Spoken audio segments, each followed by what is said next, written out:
공부하는 개미의 주식사냥 일지. 안녕하세요. 사냥개미입니다. 이제 9월 FOMC의 시간이 코앞으로 다가왔습니다.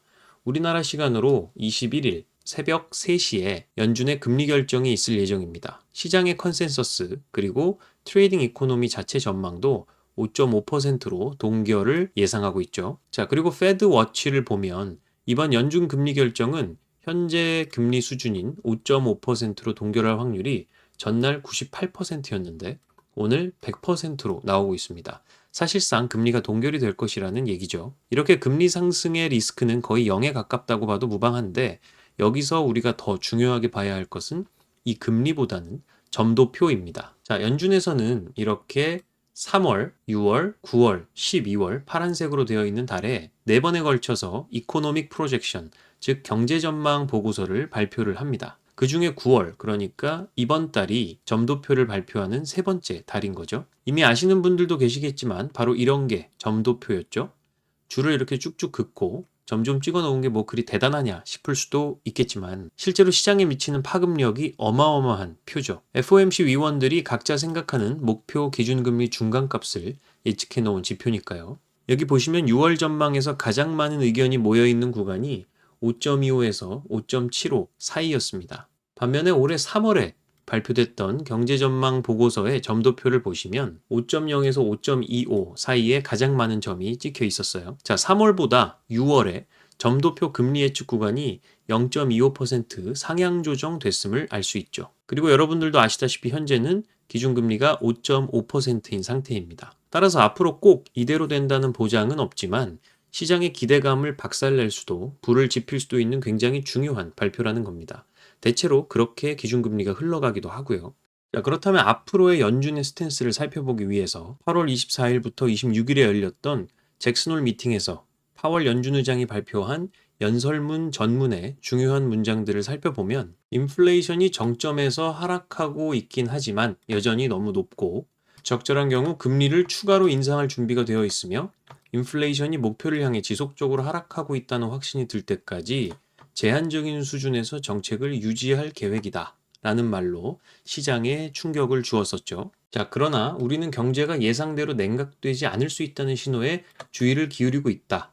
올해 현재까지 국내 총생산 성장률은 예상치를 상회하고 있고 장기 추세를 상회하고 있으며 최근 소비자 지출에 대한 지표도 견조하다. 지난 18개월 동안 급격히 둔화되었던 주택 부문이 다시 회복될 조짐을 보이고 있다. 이렇게 추세 이상의 성장세가 지속된다는 추가 증거가 나오면 인플레이션의 추가 진전이 위험에 처할 수 있고 통화 정책의 추가 긴축이 필요할 수 있다. 통화 긴축이 경제 활동, 특히 인플레이션에 미치는 시차의 지속 기간에 대한 불확실성이 있어서 이러한 평가는 더욱 복잡하다라는 말도 하고 있고요. 다가오는 회의에서 FOMC를 말하는 거겠죠.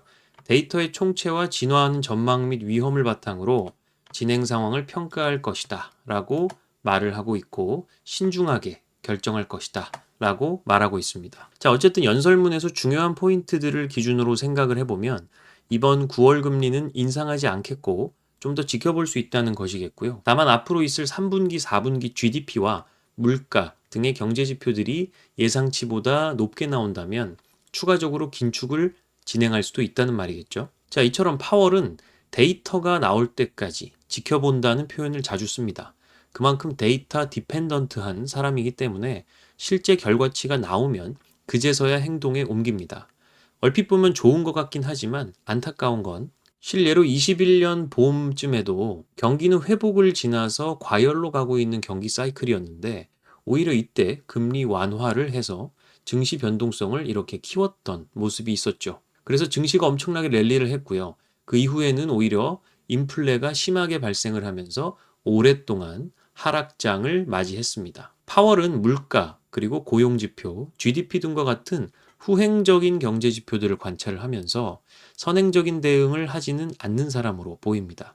시장에서 진짜로 원하는 것은 선제적인 대응인데 말이죠. 참 웃긴 것이 경제가 좋아지면 주식시장이 좋아져야 된다라고 일반적으로 생각할 수 있는데 지금 시기는 금리가 깡패인 시기라 경제가 좋아진다는 전망이 나오면 오히려 금리 동결 혹은 인상의 무게가 실리게 될 수 있고 그렇게 되면 주식시장에는 안 좋은 영향이 있다는 것입니다. 자, 아까 보여드렸던 6월에 발표한 FOMC 경제 전망 보고서에서는 이러한 장표가 있습니다.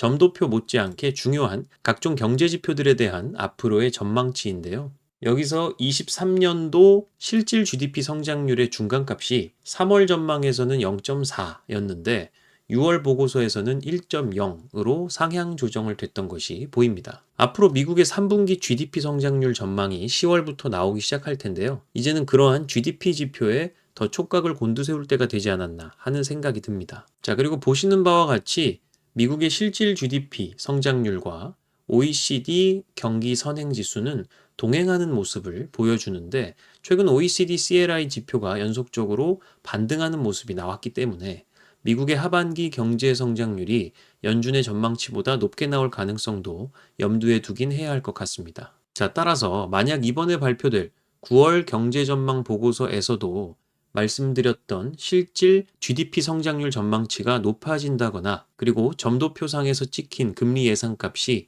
올해 내년 기준으로 좀 더 상향 조정되어 찍힌다거나 한다면 분명히 시장에는 부정적인 영향이 되겠죠. 더불어 최근에 유가도 90달러 이상으로 올라가고 있기 때문에 또 물가에는 어떤 악영향을 미칠지 주목을 해봐야 되겠습니다. 그래서 제 생각에는 이번 9월 FOMC도 그렇지만 23년 4분기 경제지표가 어느 정도 확인되는 12월 14일 그리고 내년 2월 1일 두 번의 FOMC가 주식시장에는 더 큰 고비가 될 수도 있겠다 하는 생각이 듭니다. 그래서 내년 초보다는 올 하반기가 주식시장에는 오히려 더 괜찮을 수 있겠다는 생각도 들고요. 자, 일단 결과가 어찌 되던 간에 최대한 9월 21일 장 시작 이전에는 현금 확보를 해놓거나 기술적으로 저평가되어 있는 주식들로 포트폴리오 리밸런싱을 신속히 해야 할 것으로 생각이 됩니다. 다만 저도 최근에 반도체 관련 주식, 기계, 운송장비 관련 주식, 석유화학 관련 주식 등을 더 담았다 보니까 현금 비중은 현재 10% 정도밖에 되지 않습니다.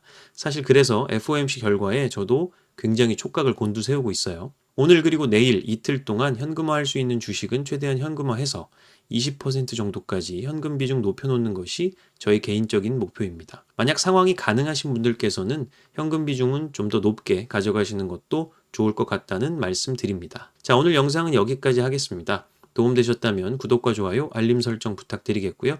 지금까지 사냥개미였습니다. 감사합니다.